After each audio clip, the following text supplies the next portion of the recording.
Good morning and welcome to TOITOI Japan Market Radio for Tuesday, February 10, 2026. I'm your host coming to you from Tokyo, and this is your daily briefing on Japanese markets for global investors.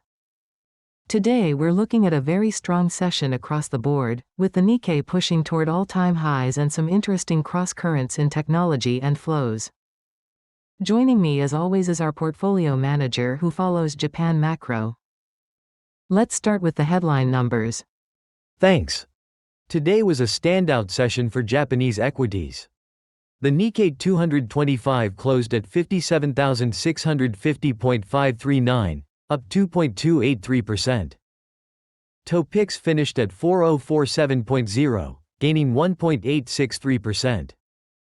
We also saw remarkable strength in small caps, with the Mothers Index up 4.062% to 2,280.0. J-Rights were more modest, up just 0.32% at 2040.0. On the currency side, dollar-yen moved to 155.12, down 1.351%, so the yen strengthened notably. Gold in yen terms declined 0.429% to 18,570.0, and crude oil was essentially flat, up just 0.093% at 64.42. That's a pretty clear picture of risk on inequities but with some yen strength, which is an interesting combination. Let's dive into what's driving this. The big headline overnight was political. The Nikkei 225 hit a fresh peak near 58,000 following news of Shigeru Takaichi's political win. This is part of a broader technology-led rally across Asia. Can you walk us through why this political development matters for markets? Absolutely. Takaichi's victory is being read as a signal of political clarity and policy continuity. She's a senior figure within the LDP, so her success removes a layer of near-term uncertainty around Japan's reform agenda and the direction of fiscal and monetary policy. That's particularly important right now given the ongoing debates around Bank of Japan normalization. Markets dislike uncertainty, and this outcome provides a clearer backdrop for investors. For equities, it's a tailwind because it reduces downside risk to valuations. The Nikkei hitting new highs near 58,000 confirms that momentum is intact. Technology and cyclical sectors are leading the charge, which aligns with the broader Asia tech rally we've been seeing. So on the equity side, you're viewing this as confirmation of the structural bull case for Japan. What about the impact on the yen and yields? We did see dollar-yen come off today. Right. The yen strength is modest but notable. Political clarity and strong equity performance can provide some support to the yen by boosting domestic investor confidence and reducing the risk premium associated with Japan. That said, the primary driver of dollar-yen remains the US-Japan yield differential, so we shouldn't overstate the political impact.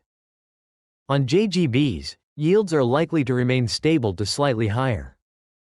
The political clarity could embolden discussions around BOJ normalization, but any real move in yields will be data-dependent rather than driven by politics alone.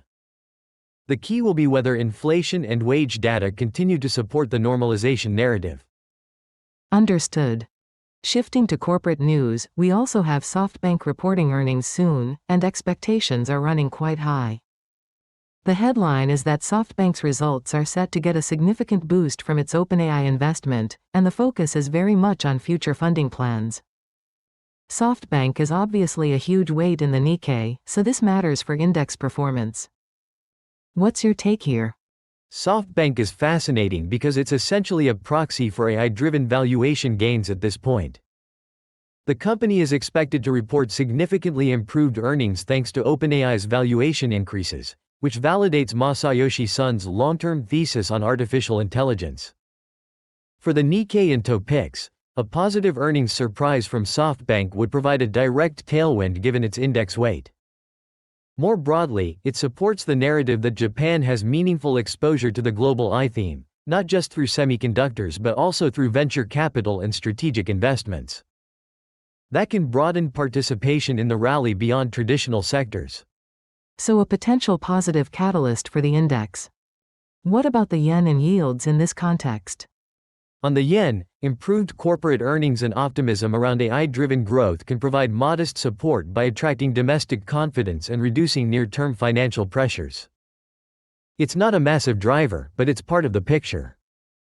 For JGBs, the direct impact is limited. However, sustained corporate earnings strength does support the broader BOJ normalization narrative over time, which could add marginal upward pressure to longer-dated yields. The market is always looking for signs that Japan's economic fundamentals are improving, and strong earnings from a bellwether like SoftBank certainly fit that story. That makes sense. Now, staying with the technology theme but shifting to flows, there's another headline that cuts the other way. Foreign investors are reportedly pulling capital out of Asian equities as an AI-driven tech sell-off spreads across the region. This seems to be driven by concerns about valuations and profitability in the AI sector. How should we square that with the strength we're seeing in Japan today? This is the key tension in the market right now.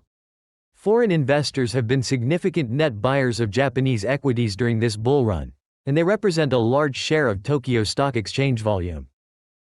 If we see sustained outflows, that's a headwind for Japanese equities, particularly for the tech and semiconductor names that have led the rally, companies like Tokyo Electron, Advantest, and Sony. The concern is that the AI sector correction, which started in the US, is now spreading to Asia, and that could trigger a rotation out of growth stocks more broadly. Japan is particularly exposed because of its semiconductor supply chain ties and the recent run-up in tech valuations. So there's a real risk that the momentum reverses if this selling intensifies. What would that mean for the yen and yields? On the yen, it's a bit ambiguous. On one hand, if foreign investors repatriate capital and reduce their yen longs, that could weaken the currency. On the other hand, a broader risk-off environment often triggers safe haven flows into the dollar, which would also push dollar-yen higher and weaken the yen. My base case is that the yen could see some volatility, but the direction depends on whether this is a sector-specific correction or a broader risk-off move. For JGBs, yields would likely decline modestly in a risk-off scenario as bond demand picks up. However, if the yen strengthens meaningfully, that could partially offset the yield decline.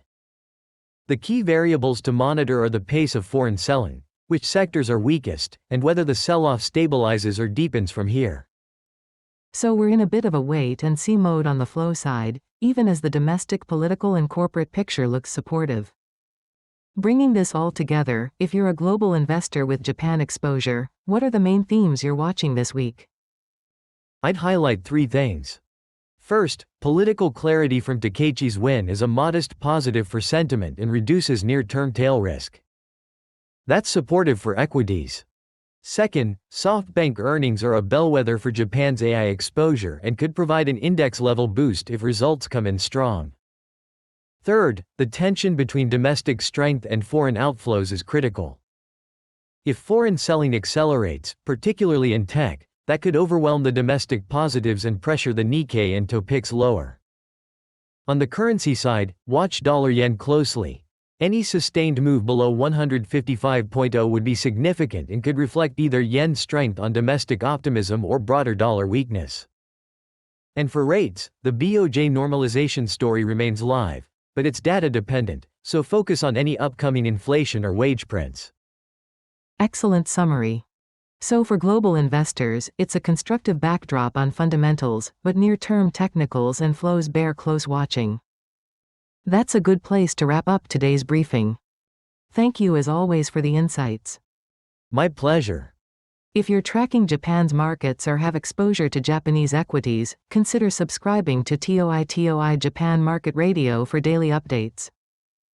We'll be back tomorrow with the latest developments. Thanks for listening.